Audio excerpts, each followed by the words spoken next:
Howdy, y'all, and welcome to Texas Watch for the week of Wednesday, August 5th, 2020. I'm your host, Projekt, and joining me, as always, is the Tracer main with the biggest brain, Zay. What is up, man? We have had, team-wise, it's been kind of rough from an Overwatch perspective, but we got some juice today. We've got a brief analysis. I want to bring up the fact that we have almost had an entire season without talking about juice and drama. We're getting all of it today. Oh my god! If we had an episode to talk about juice, this is it. Because this is Texas Watch, your source for your weekly Overwatch news about the Dallas Fuel, Houston Outlaws, and Greater Overwatch League. You can catch the show right here on YouTube, because we are retiring Twitch. Right here on YouTube or podcast services around the globe. Go ahead and search us on Spotify, Apple Podcasts, Google Podcasts. The Stitcher joke is getting kind of old, but we gotta say it anyway. Some of y'all out there use Stitcher. I know. If the first person that really is a big fan of this podcast uses Stitcher, we will say it first every time. That's my promise. Yep. Hey, leave a comment, say you use Stitcher. It'll be like on Stitcher and all other services. I look forward to reading your comment, my one Stitcher listener. And of course, if you're watching us on YouTube, hey, how's it going? Happy to have you here. Be sure to hit that like, hit that subscribe button, ring that notification bell, so that way you actually know when our videos go live. We'd really appreciate it. Now, without all the rigmarole and all the housekeeping and all that jazz, let's just jump straight into it. Yes. Last week, we had a painful week of Overwatch. Shall we start with the Outlaws? Sure, we can start with the Outlaws. Like we said before, there's not too much to talk about. We lost to a team that we weren't supposed to. Are we talking about San Francisco? Because y'all did lose to San Francisco. Yeah, we lost to San Francisco, but I remember before I picked that we'd beat the Valiant 3-2, which was our first match of the weekend, and we ended up losing to the Valiant 3-2. That match was tough, man. I really don't want to say that I don't know. Our team, we start off so strong, and then we just die off in the clutch moments. When it got to map 5, I knew we didn't have a chance. I was like, this is typical Outlaws where we play a team really close, and on map 5, we struggle with it all the time. That's exactly what happened against the Valiant. I mean, we go to do a quick recap. You get blown out of control, which is expected because I think, Shax and KSF are extremely good DPS players. Then we come back and win the payload map of, I believe it was Watchpoint Gibraltar. Yep. Watchpoint Gibraltar. And then we come and win the next map, Kings Row. So we're up 2-1. Things are looking good. And then proceed to get blown out for the rest of the series. We lose Eichenwald 2-0. Don't even capture point. Eichenwald, Volskaya. Lose Volskaya 2-0. Don't even capture point A. And then the final control map, we lose 2-1 on Lijiang Tower. It's just so up and down, man. It's like a switch gets flipped and then the switch gets unflipped immediately. Like we turn up and then we just immediately fall back down off of one bad moment or one small mistake. The bounce back ability of this team is not that great. Do you think it has to do with their mental, or what do you think it could be? I think when I heard that Dante is the shot caller for our team, I think too much is being put on him, to be honest. You can't really be a flanker player and try to make calls. Like, they do it. I mean, they get close matches, and, it's not like they're completely inept. But I think it's difficult to do for Dante to try to carry the team and be the main shot caller. It's just a lot to process all the time when you're thinking about abilities, where characters are, how you can get your own flank, and you got to worry about where you got to tell your Winston to dive or what your Reinhardt or Ball is doing. You got to keep track of so many things. And Dante, in general, is not a very vocal player. So I think that he's getting better at that. He's been forced to become more vocal since he is the shot caller. But I think it's a lot on him. I really do. And in general, in this match between the Valiant and the Outlaws, I wouldn't say someone in particular necessarily played poorly. They're just the better team. They were the better team, and when key things needed to happen in key moments, they made the plays and we didn't, unfortunately. Well, So we do want to give some credit to the Valiant too. I mean, they had a relatively strong season up until this point, and then they came into this game after a loss, I believe. So I'm sure they were like, we can't lose against Houston, had that mentality, which yeah, might well, have we been lost what. to the Justice, so we Uh, had a lot to prove too. So it's like, come on now. So we really wanted to come out and prove that we're still a team that needs to be reckoned with, at least in the mid tier portion. And we did kind of prove that a little bit, saying that, hey, you can't just sweep us just because we lost to the Justice, but you didn't but we get the still lost. win. Still lose. Still Yeah. lose. So an L is an L, but it made them work harder for their Yes. W, Yes. but we still take the L. And I mean, that's pretty much all I have to say about it. Aside from that, I mean, we're not going to talk about the shot game. What you think happened, happened. Put it that way for the shot against the Outlaws. Yeah, that was a swift 3-0. No, like I Yes. can't even make a joke about that because I mean, shit, we got 3-0 too. Should we? At least it wasn't Super's Genji. I would have been pissed if we lost to Super's Genji, but we didn't. But so I'll take that as a win, a moral victory, I guess. Speaking of taking it as a win, well, we didn't get one. We're gonna talk about this Philly Dallas game real quick. We lost 3-0. It was not a good win or loss, actually. This week, I remember going into it confident that we were gonna not only win, but we're gonna win in 5 maps, and we didn't. We lost in 3. Yep, I remember you saying that. Yeah, and I remember also confidently saying we're gonna beat Atlanta Reign 3-0. And shall we look at what happened to the Dallas Fuel last week? Would that be fair? How do I get back to the fair. teams? There we go. It's fair because it happened. So it's fair Yeah. because it actually is recorded history at this point. So talking about the Atlanta game too, like we came on, we got boomed on control, which big oof.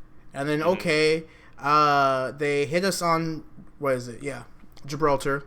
We couldn't even cap first point. Right. We came back on Numbani after the Atlanta Reign swapped in 2 rookie players. Like, they had clearly done this because, hey, we need to let our rookies get some time. We've got this game in the bag. Don't worry about it. Which, hey, that feels bad.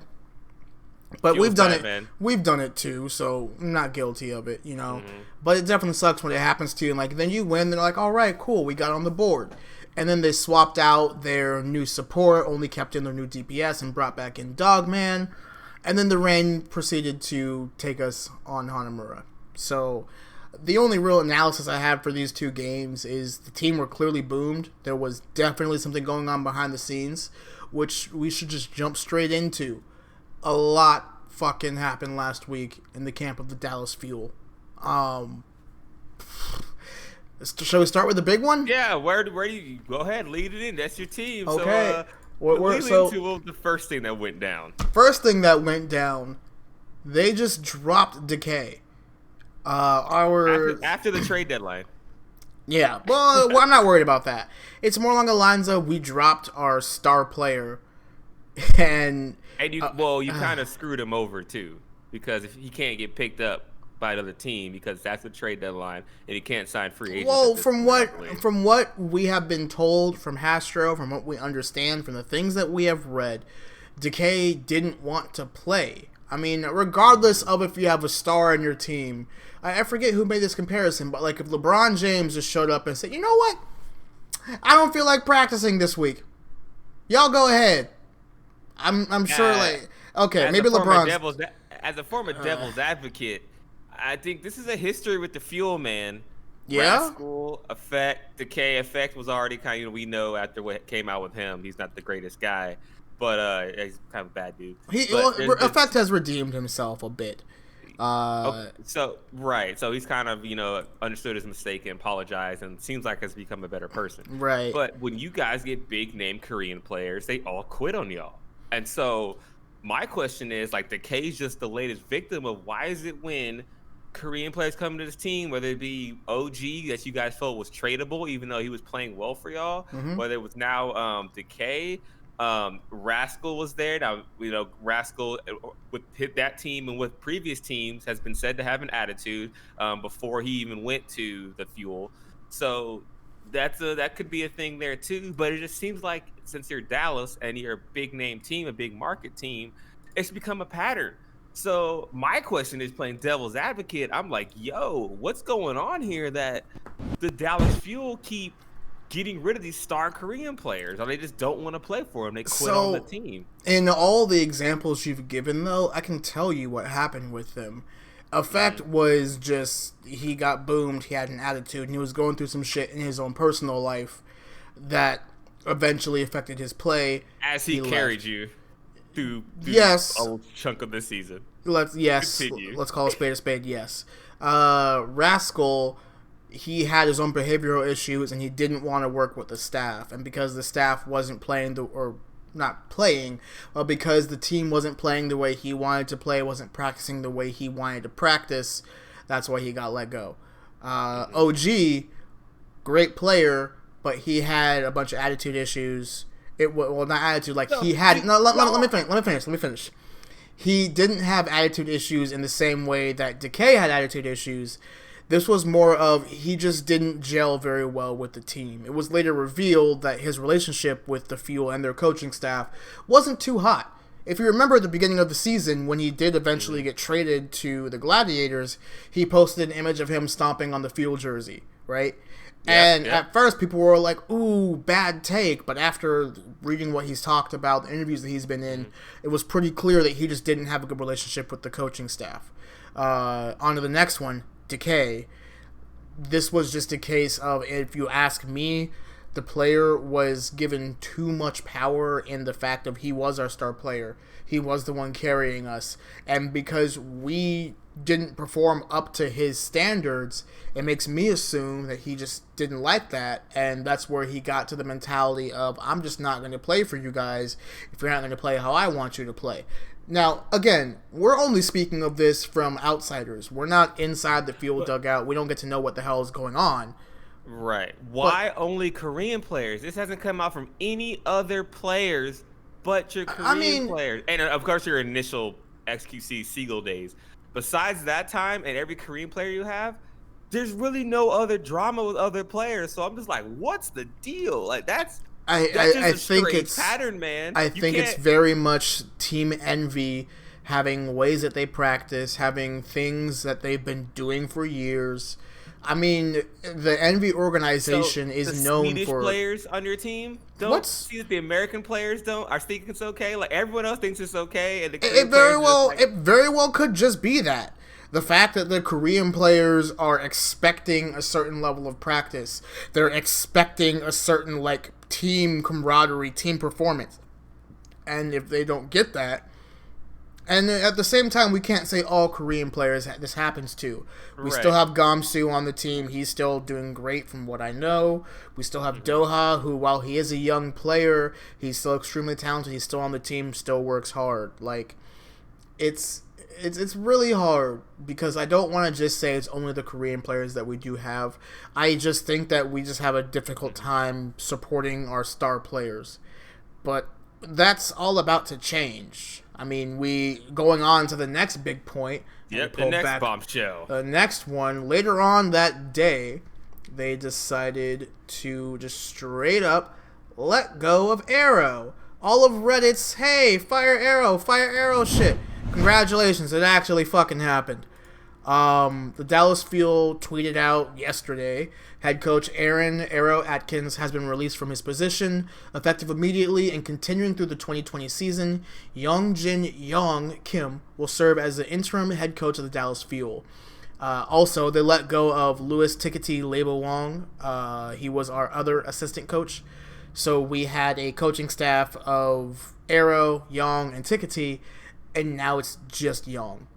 So, granted, we don't have too much more of season left, but from what it seems like, the Fuel must have had some kind of big meeting where they were like, all right, we've been sucking all season, let's clear house. Decay, you don't want to be here, that's obvious, goodbye. And from Arrow's own tweets, his own tweet longer, I'm not going to pull it up right now, but it did seem like it was pretty mutual for him. He should have been fired a long time ago, man. Come on, he got two seasons. Call it spade a spade. He got 2 seasons, and I think some of the best lineups in the Overwatch League. and Yeah. still couldn't like win either a stage playoff or because we're at tournaments now, can't even get far in a tournament. Like he should have been gone a while ago, man. That's just my opinion. I think it's a good thing for y'all. But sorry, I didn't mean to cut you off. But I just call a No, spade a you're spade, good. and I was just like, this dude had to go. I don't know about Takati. I don't know if what his role and everything was. So I can't really speak to that. But it always falls on the head coach, right? In any other sport, this is the case. If there's a reason the Cleveland Browns go through like 6 head coaches in like 5 years. They get 2 in one season because when you keep losing like this, especially when you have decent rosters, the buck has to stop somewhere, man. Hmm. And especially in the situation where all these players have been leaving, or there's been a slight drama going around amongst these teams or amongst the Dallas Fuel, because after a while, it's like, who's the common denominator in all of this? And it's been Coach Arrow. You switch. The lineup for the Dallas Fuel has changed dramatically over the past 2 years. Like, is that fair to say? That's Like, not just fair to say, it's accurate. Our starting 6 compared to last year's starting 6, they are literally 2 different. Well, no, we have Note. Note's been the only consistent player on our roster all season. So you've given this guy a chance to build 2 completely new teams, and the team hasn't gotten any better. Mm-hmm. So at that point, you got to say, okay, you're not making these teams to perform at a championship level. So the buck stops with you. I know that Young is only in for interim. Like, he could be the new head coach. He could be fired at the end of the season to bring on a brand new head coach. I want to see what Young actually has that he's capable of. If I recall, Probably knows what he's doing. Right. He's probably good. I mean, because like with Arrow, looking at his legacy and the championships that he's had on Fusion University, yes, he was the head coach, but he had a lot of great players on that team. Team USA, he probably could have won that title without coaching the team at all. We were just completely stacked. That's call it as it is. But with the Dallas Fuel, like, it was weird. If you remember at the end of season 1, when Arrow did come in, right, and we started getting wins. Granted, it was because we had Mickey and the most broken version of Brig to ever exist. Yes. No denying that. Oh, my chill just went down my spine, dude. Hold on. Okay, but I'm ready. we still took or got wins compared to us not winning at all that season, which made us think, okay, Arrow is a competent coach. We know what he knows what he's doing. Season 2 comes around. We start winning the first half of the season all the way up to our home stand where we win. It was a great big moment. And then something happened with the team and we lost and we lost and we lost. And that was season 2. Season 3 rolls around. We start seeing some of the same shit. But for some reason, we can't pull those reverse sweeps. For some reason, we can't beat the top team. So it really does make you question, like, what's it gonna be? Who is it? And don't get me wrong, this is not me beating on Arrow at all. I think he's a wonderful coach. I think he's a great dude. I've personally met him. Like, he's cool. He's cool.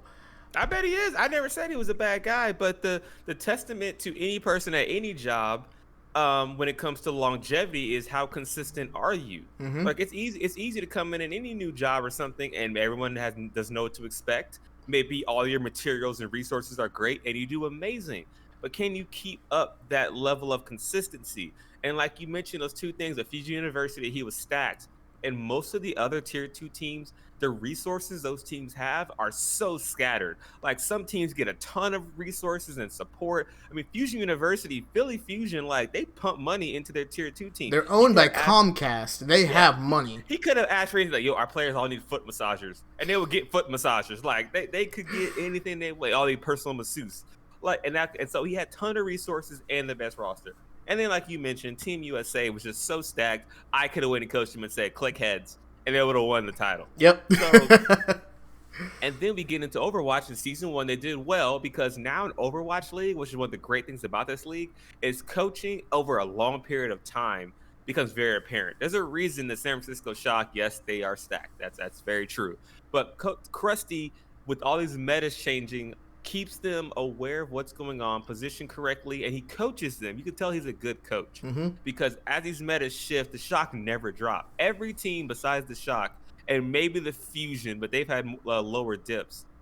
Those are the only two teams that are consistent every meta. Like almost every meta we've been in. The New York Excelsior have not been. They've fallen. Who else is up there for the London Spitfire have just almost tanked. Like Soul. those Soul Dynasty, like that. So the Fusion and the Shock are the only two teams with a solid coaching staff like that to stay that consistent. And over that period of time, 3 years. And so a little bit of credit to Arrow because, like I said, a lot of teams can't stay on that level. But he just has all these resources and he's getting the players pumped in, and there's no real improvement. That's where you start to think, like, what's going on with the coaching staff? What's going on with how we're telling our players to play? And then it doesn't help, obviously, we lost these past 2 games and we find out Decay was having issues with the coaching staff and didn't want to practice. Like, that's a lack of leadership. And you make a really good point when it comes to the resources point too. Sorry to cut you off. I wanted to go back and to mention that the Dallas Fuel have some of the best resources out of all the Overwatch League teams, because most of the teams, my team didn't have an owner. Yeah, for like, yeah, didn't like, have an owner for a while. because if we think back to season 1, right, the actual esports organizations that decided to buy in, Cloud9 owned the London Spitfire. Then backed off after a couple of years, so they no longer own them. Well, they still technically own them, but they're managed by somebody else. Cloud9 barely touches it. I know FaZe does manage the Atlanta Reign, and I think that they're still pretty heavily involved. We have obviously Team Envy with the Dallas Fuel. Doesn't NRG have something? Yeah, NRG or the San Francisco Shock. San Francisco Shock. That's right. Let's see. Immortals owns the Valiant. But I don't really hear anything from Immortals anymore, so Right. Maybe I just don't watch their esports. Let's see. Andbox. Sorry. Of all those teams, though, like the Fuel are one of the top resource teams in like all of esports. Our like center where they train all of the players, where they all practice. I don't know if they still do thanks to COVID, but before that, it was one of the most advanced training centers in the entire league. Only like, I think Philly, their arena that they were building, which I wonder how that's actually going now that I think about it. Their arena that they were building was gonna be like the next second closest for like how amazing these can be. Like it shouldn't be a question that Dallas should be getting victories because we have the resources to take home titles. Like, we don't have to worry about team houses. We don't have to worry about like where our players are gonna happen. Like, nah, we can afford it. We can afford it. So why is it that we can't afford a good coach? Man, I'm curious to see who y'all pick up. 'Cause, I mean, y'all have the resources to make a big splash. I think we're going to stick with Young, honestly. Oh, yeah, for now. Yeah, for sure for the rest of the season. I think we'll see. I mean, this is what any assistant coach or player coach, whatever, is dream, right? Your dream is to not have someone lose their job, of course. That sucks. But to get the opportunity to head coach. Get an opportunity, exactly, to be the head coach. And he's got a chance. The Countdown Cup's coming up. If he can look good, I mean, I don't remember what you guys ended up with your final seeding for the Countdown Cup. We are 7th. Okay. So he should, if he can get a round win, if he gets 2 wins in the cup, he's looking good. Especially with the team that he has after all this turmoil. If they can get 2 wins in the tournament, I mean, I'm not going as far as to say win. We already know it's gonna be Philly or Shock. Who's guy gonna win? They figured out the meta. Paris is still great too, but but if y'all even get that far after all this, would be a testament to him and his leadership to right this ship that's like currently sinking right now and needs to be put back afloat. And believe me, I very much want to see it. When we had the selection show and Dallas chose to play the Washington Justice next week, I remember saying 2 weeks ago, "Hey, keep an eye out for Washington." I remember seeing last week, "Oh, Washington wins. Washington wins." And I'm like, yeah, I know, because they're actually good. And it's really frustrating that we chose them thinking that we're going to stomp them, when I don't think that's the case. The Justice, they're still weaker. But who do you pick, though? Yeah, I was going to say, of the teams they had to select from. It was the Gladiators, the Justice, and someone else. I can't remember. Let me double check. The Reign? No, the Reign are high up. Never mind. The Reign are above us. They got to pick. Let me pull up the bracket. Yeah, I would say that was probably the best choice they had because I think the Justice Toronto or the Gladiators? I might. Well, I don't know. It's still it depends what patch you're playing on. If they're playing on the patch with shotgun like kill you in 1 second Genji, I don't want to play Toronto because I don't want to play against agility. Screw that. Like I actually think that Genji's gonna be nerfed on this patch, which I'm so mad about that nerf. By the way, dude. Yeah. Don't even get me wait. I gotta breathe for that because don't get me started. Genji was just a little OP for 2 weeks, 3 weeks. And everyone flips out and he gets fucking nerfed. Brig was OP for damn near a whole season. The second half of season 2 go to season 3. And it's like, she's been broken since release. And she's still getting nerfed because she was still too powerful. And Genji gets this much of a little bit being OP. It's like, nope, but get rid of him. He's trash again. In the devs' eyes, though, after because the chains where you can cancel deflect, right? I think that because you actually can put out more DPS now by canceling deflect. Yeah, of course, because you don't waste that time. Yeah, right. I'm sure that they realized, oh, that's the buff Genji needed. Okay, because he is still playable now. He's just a little bit weaker. Well, that and the spread. I'm glad they kept the spread the same. No, they didn't. They turned it back up. It's like wider again. No, I thought they just slowed it down. And they slowed it back down. They decreased the damage. Fuck, now I'm questioning it. Yeah, I think they just slow. You can't right clicks not as fast, and each Shoryuken's damage is lower. Because the original spread, if you look at it, it's kind of weird. It's too wide. Like the Shoryukens on both sides go just a little too wide in general. I believe so. If we're wrong, comment and let us know if we're wrong in the YouTube comments. But I believe that puts him in a place where you still have to be a really high-skilled Genji player to be effective. Right. So I don't like the nerfs either. He was so much fun to play. Like I felt like a god playing Genji. It was amazing. But now I just feel like a normal player who just feeds. So I'm back. Just plat games. So let's backstep. Talking about Dallas and looking at this game for next week, and then also Houston's on this roster too, so we should talk about that too. It's really curious, right? So, well, that's what that did. I don't want to say Dallas is going to win automatically. How do I undo the little? Okay, shit. Let me just hit the refresh on the page. There we go. So y'all play the Valiant again. You get your little rematch. We do. It's going to be close. We play the Justice, which is a winnable game, but that requires our team to not be mentally boomed, as I'm worried that they will be because we haven't even hit all the news points. Can we? Right. Let's take a step back. It's time travel. We're still talking about drama. Yeah. Yeah, we got to get to we forgot latest one version. The latest. Oh, my boy Harry got released today. Harry Hook. Yeah. So Dallas Fuel, for my audio listeners, they tweeted earlier today. Today, we informed Jonathan Harryhook Tejior Rua of his release of the Dallas Fuel as a result of player misconduct. We thank him for his 4 years with the organization and wish him the best in the future. Oh, man. Do we want to talk about the actual misconduct, or do we just talk about the fact that another Fuel player was let go all of a sudden? We have to mention it generally because I think it's a disservice to our fans of the show. Fair. You want to go? You want to go? Sure. No, I can generalize it very easy.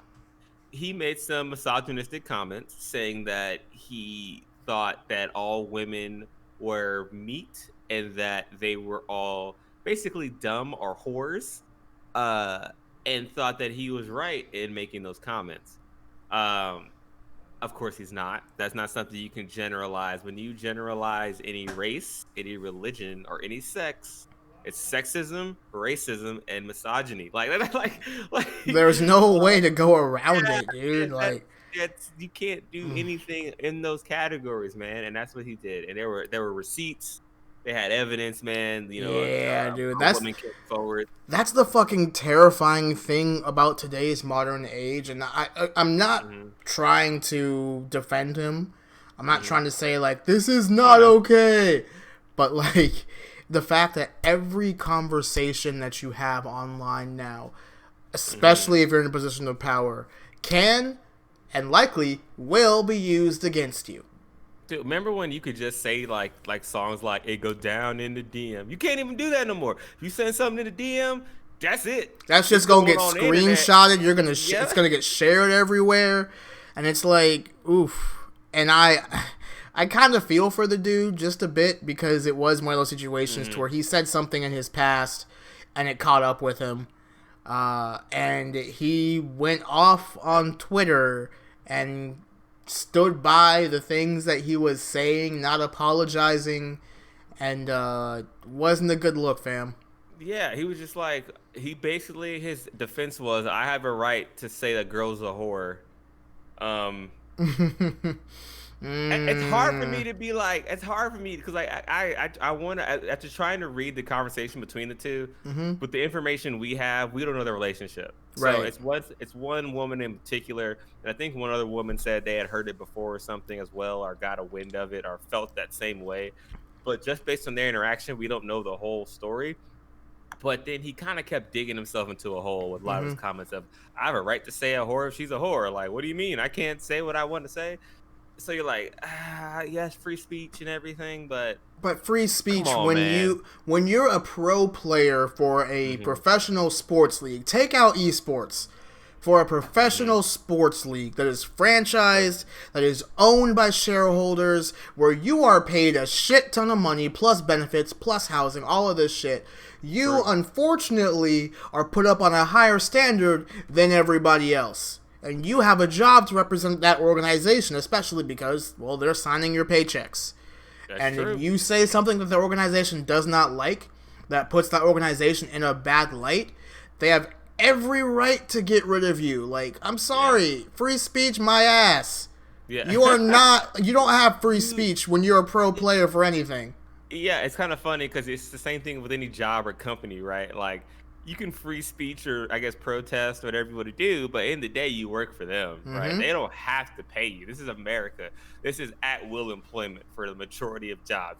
For both parties are at will. If one wants to leave, you can walk out the door right now with no repercussions. Say, "Fuck this company, I'm out." You have every right. They can't do shit. They can also be like, "Yo, you're fired," and don't unless you're somehow kind of contracted where they have to give you a severance.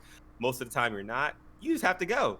That's how it works in America. And so you have to have the image a lot of times, especially in this kind of environment with esports and being online all the time with these personalities.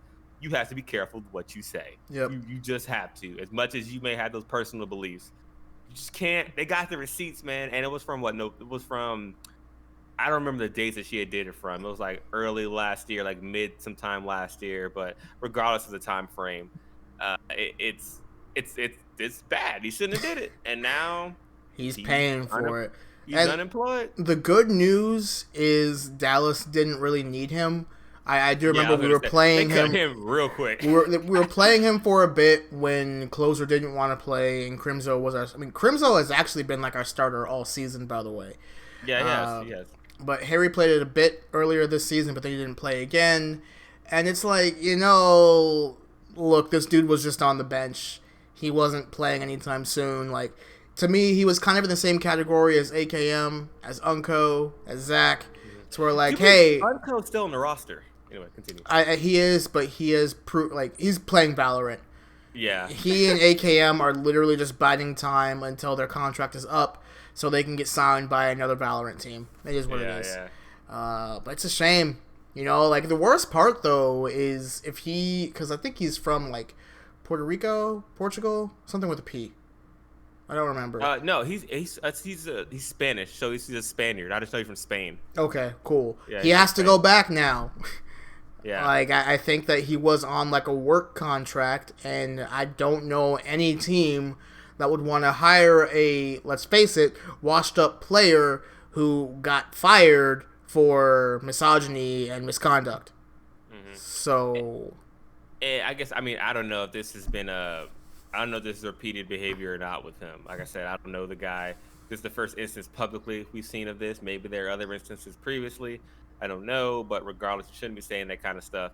And the crazy thing is the woman who accused him of this she tweeted that, she screenshotted it Mm-hmm. and tweeted it, and within the hour he was fired. It took them 47 minutes to be like, all right, you're fired.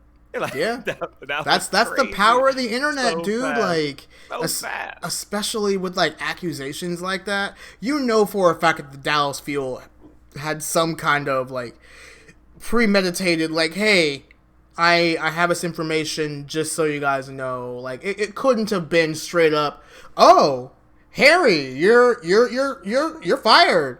Yeah. I doubt it was that quick. There had to have been some kind of like behind the scenes, hey, I'm gonna put this information out there. You guys can do whatever you want with it. Because I'm sure that like she wasn't going to intentionally cancel him or anything. Like, But I'm curious what her reasonings were for putting that out there. Of just course. randomly. But she was just like, okay, now I'm finally pissed at you. Here you go. well, Bye career. It could very much just have been like, hey, we're not women. And I've never been in any kind of situation to where anyone of power is talking to me in a romantic, not romantic way. Yeah, I don't the know. It didn't seem romantic. From the tweets, it was just like they just seemed like they were. I don't know. Hashing it. Yeah, what's going on relationships, but like, come on, man. I want to know what triggered her putting that online. It's like, yeah, this is Harry Hook, by the way. It could have very sick much. Him, internet, sick him. If I had to put myself in her shoes, right? I would just assume that, okay, I was dealing with this stuff for a while now. I've been wrestling with it. Do I want to tell everybody about the things that he said to me? Do I keep it to myself? I'm sure, like, it's really difficult to make that decision of whether or not you want to make this shit public or not. Especially because, like, he's a pro player. He's beloved, especially by the people from his region that come from where he comes from. I mean, shit, like, I would assume that, like, if I knew a pro player came from my hometown, my home country, which, yes, we're Americans, sorry, but if I wasn't, he'd be a king to me, you know? Like, and there isn't very much Latin American Spanish representation in the Overwatch League. Mm-hmm. So, he could very well have, like, a legion of fans that will support him throughout whatever he does. Like, Oh, yeah, he does. His stream had a ton of viewers. He streamed after all this happened. Yeah. So his stream had more viewers than he usually. I think he doesn't have that many viewers in general. I don't think, because I don't know how often he streams. I don't follow him, but he had 500-600 viewers. People like the juice, man.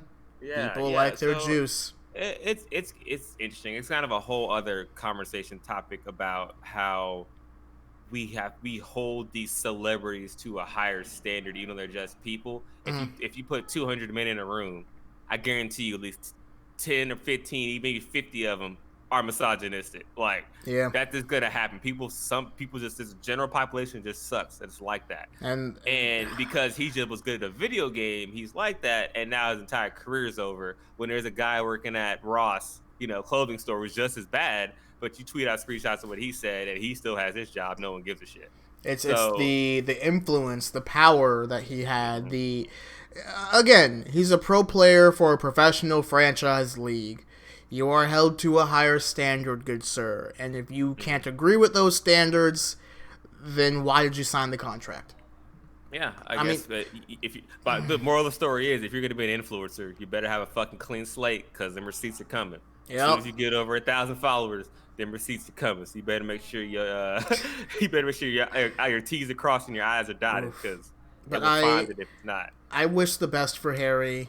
He, in his time on the Fuel, taking his personal actions out of it, he was a good player. He was the team captain of the Dallas Fuel, by the way. I feel like I need to reiterate that. He was still technically our team captain. So, I don't know what's going to come from this. I'm sure that if he goes back home, he will still be revered. He'll still be able to have opportunities. Oh, yeah. I wish him luck, but damn, dude, And Harry seemed like kind of a private guy anyway, so he's gonna have all the privacy in the world he wants now, because he doesn't have a job, so he can sit at home and do what he wants. Hopefully, he didn't fuck up his money. I would hope not. I mean, what do you have to spend it on as a pro esports player? Dude, did you see Baby Base Season 1?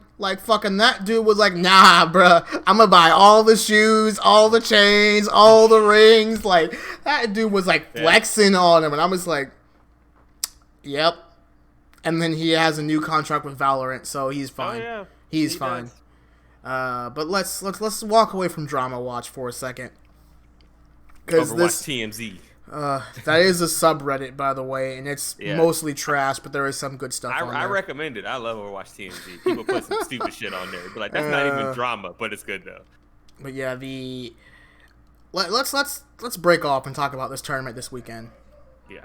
So we have for the Texas teams both the Fuel and the Outlaws. Let's pull this back up. We have an interesting weekend because we have Atlanta versus Vancouver. I think Atlanta's gonna take it. Valiant versus the Outlaws. Let's have an honest conversation. Y'all get your revenge for last week. Do you take this game? Oh man, if it doesn't go to map 5, we have to win 3-1. We have to.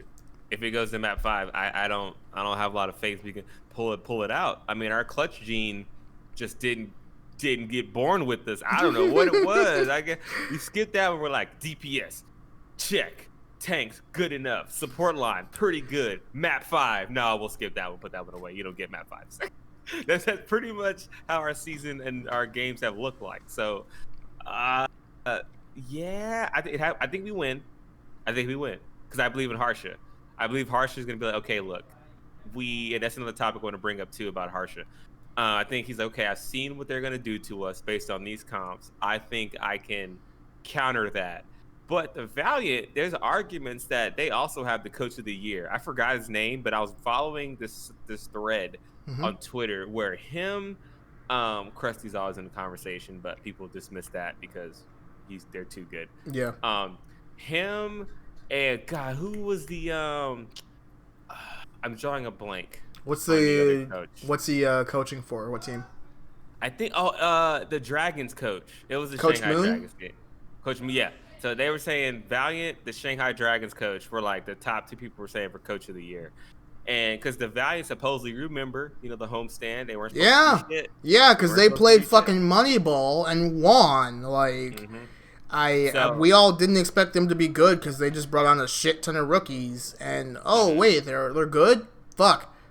Because it seems like with a lot of times our team is once we get figured out, Houston, we can't really adapt very well. Our adaptation is very weak. We adapt to it, but we didn't practice it, and now we go from being like Overwatch League level, coordination to a fucking ranked game and comp.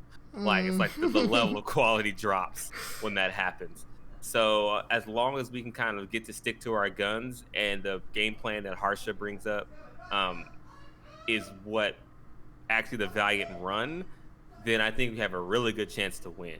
If that doesn't happen, it's gonna be 3-1 one way or the other. I don't see it going to a map 5 again in this tournament because these teams know each other too well, and I think that it won't be as close.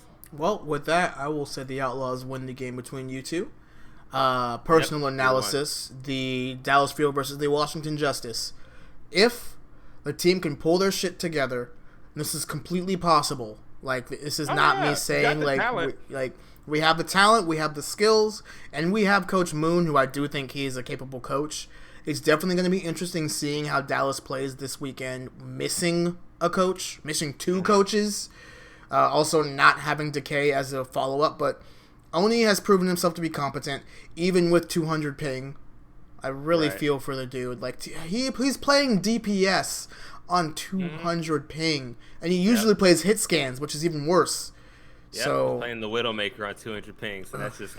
How do you practice that? Do you switch to North American servers and then just try to play ranked to practice shooting at 200 ping? I don't know what you do. I'm sure he has to figure something out. But look, we have a team, we're capable, and while the Justice are getting in their groove, they're still not a great team.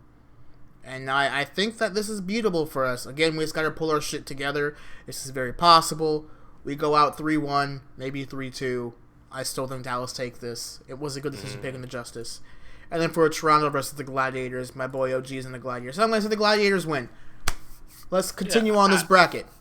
Yeah, I don't think it matters who you say wins at this point because I know who's going to be in the final. So right. You can examine your bracket as much as you want. Continue, please. Go ahead. Well, I mean, let's pretend that we are the Shock, the Mayhem, the Philly, Fusion, and the Paris Eternal, right? We're building this bracket live, folks. So we have the Shock. They can choose between Atlanta, Houston, Dallas, and the Gladiators. They're probably going to pick Houston or Dallas because, let's be honest, we're the weakest of these four. Okay, yeah. Let's just call it like it is. Do you think they're going to pick Houston or pick Dallas? They'll probably pick Houston. Yeah? As the weakest team to play, yes. I think they'll pick between those teams. I'll pick Houston. Okay. So Houston Outlaws. Paris Eternal picks next. I can see them picking either Dallas because they beat us last time. Well, let me think. Paris, because they matched up against us, they lost. Did they beat you guys? Paris? Yes, they did. So I want to say that. So okay, I did this last time in my bracket. So does it go? So they get to repick, right? Yes. It's a straight draft. This is they from the first, second, third, and fourth seed gets to pick who they play. Okay, so yeah, I think between these teams, I think the Shock pick the Outlaws. I think the Eternal pick. So wait, who do you have win between Atlanta and Vancouver? Atlanta. Okay, I've got an upset there. I've got Vancouver. Yeah. Oh, okay. I've got Vancouver beating Atlanta. I think Shockwave and Dalton are starting to kind of figure it out. Dalton's Genji is kind of but he's getting better. But I think he's a better Genji than not better, but can maybe be on par with Erster. Yeah. In his Genji. So I have Vancouver winning that. So I have the Outlaws going to the Shock, and I have Vancouver getting picked by the Eternal. Okay. Well, I'll just put Atlanta there just because this is how my bracket looks. So then we're talking about Philly and Florida. You think Philly picks Dallas, or does Philly pick the Gladiators? They picked Dallas. Yeah, Philly picked Dallas because they just rolled them. They just rolled them 3-0. So they could have. Was it 3-1? It was no, it was 3-0. It was not. And then Florida gets stuck with the Gladiators. Okay, then looking at these, we know San Francisco's probably going to win. Philly's probably going to win. Paris is probably going to win. And I see the Gladiators upsetting Florida Mayhem. Fuck it. Okay. That's doable. I think the Gladiators can beat almost anybody depending on the day. That's actually a tough matchup. That'd be the best matchup of the weekend, I think. Yeah. Florida versus LA. That'd be pretty good.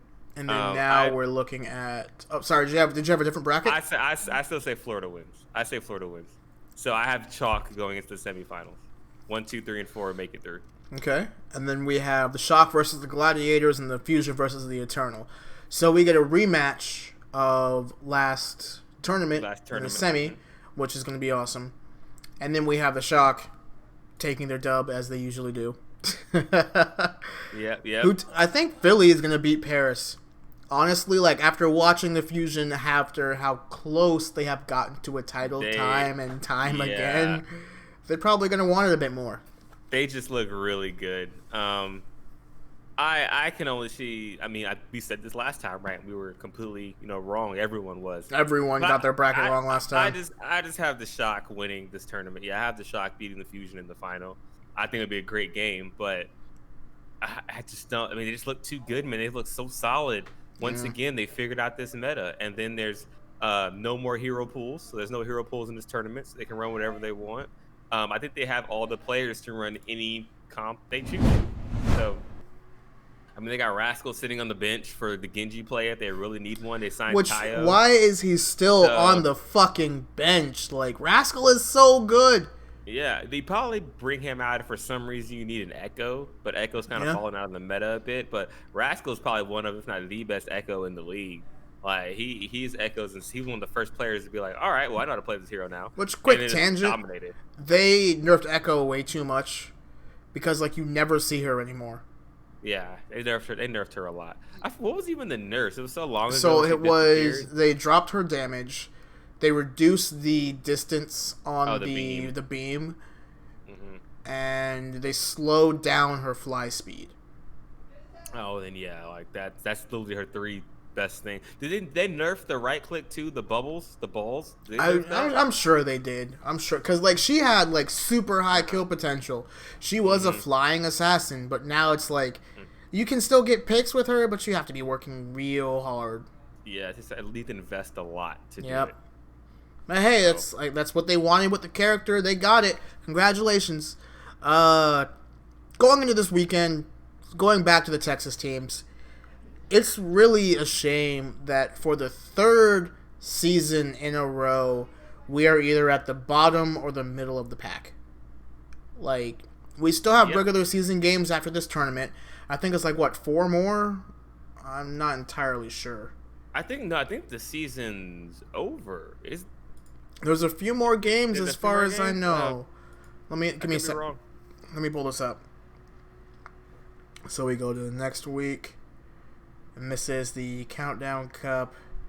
Yep, and then we go to the next week after that, and we have, let's see, so the games that we have next week, or the week after the Countdown Cup, starting on the 14th, so it's literally we go games again next week.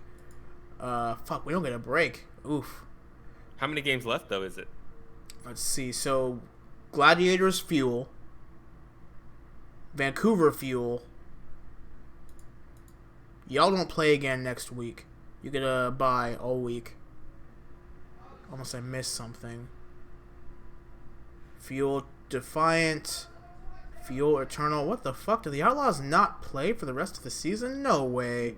We've played a lot of games. Remember, games, Oh yeah, because of the pandemic. Started. Yeah. We played a shit ton at first because our setup was first. And other teams never played. So that could be the case. Houston does not play next week, and y'all are done. Okay, that's what I thought. So it's just us that are done. Yep. Okay, I thought we were done, but yeah. Okay, so it's just after the Countdown Cup, it's probably for games that teams have been missing. Mm-hmm. So. But that makes sense. So yeah, so that's it. This is our last tournament. We going all out. I said we play Wrecking Ball, Bastion, Baptiste, and let's do and just try to get a win. God, it's so wild going into this again. This esport has been so fucking stressful for being a Fuel fan. First off, I feel like no other team, save for Boston, has had this much drama. It's always someone getting fired, players not wanting to play. I'm trying to think. I'm sitting here thinking, what other team had that kind of issue, and so Boston Uprising had 2 pedophiles. Yeah, sounds about right for a Bob Kraft team. I remember the Valiant season 1 had issues because they were going too deep on their behind the scenes content. Do you remember that the In and Out situation where the head coach scolded Agilities on camera, and everybody was like, "That's not cool," and we're like, let's see, I don't know, man. I don't think there's really another org. It's just the Fuel. I think maybe low key tinfoil hat. They do it on purpose just to keep the interest in the Overwatch League. We need some drama. Fuel, do something. Okay. Fire everybody! That's why we chose Fuel. Yep. There you go. Oh, God. Fuel. Oh, God. But no, fire. I genuinely hope that the rest of this season at least is decent. And as for next season, we're probably going to drop a lot of our team. Hopefully we keep Gamsu. Hopefully we keep Note. I don't see a reason to get new tanks. Doha and Oni definitely have potential. I mean, shit, we signed Doha as he was 18 years old. He still has years in the league. Right. And then Paintbrush, if he wants. Paintbrush has been doing good. Crimzo's been doing good, so who knows? We'll see. Support Tier 2. That's where all these players come from. Support Tier 2 so you can keep getting young players and Overwatch League sticks around. Truth, and Overwatch League has been doing pretty good about that. But with that being said, I think it's time to wrap this up, yeah? Yeah, sounds good. Cool. Well, everybody, thanks for watching. Thanks for listening. Because this has been Texas Watch, your source for Houston Outlaws, Dallas Fuel, Overwatch League news, all of that good stuff. We here, we rocking it. You can catch the show typically live on Tuesdays on twitch.tv/Project AR, but we are slowly moving away from that and moving on to YouTube. So if you're one of our YouTube viewers who is sticking with us all the way to the end, we appreciate you. Be sure to hit that subscribe button, hit that like button, ring the notification bell. That way you get notified every single time we upload. And if you're a podcast listener, same thing goes back to you. Thanks for listening. Thanks for giving us your time. It's greatly appreciated. Leave us a review on your favorite podcast service. Maybe leave us a comment saying how much you like the show. Maybe how much you hate the show. Maybe you think Houston really sucks and you want the world to know it. Just put it in our comment section. Or you think Dallas is a trash team and more fuel needs to be added to the fire. You can comment that too. Absolutely. But until next time, let's make Texas proud. Yeehaw.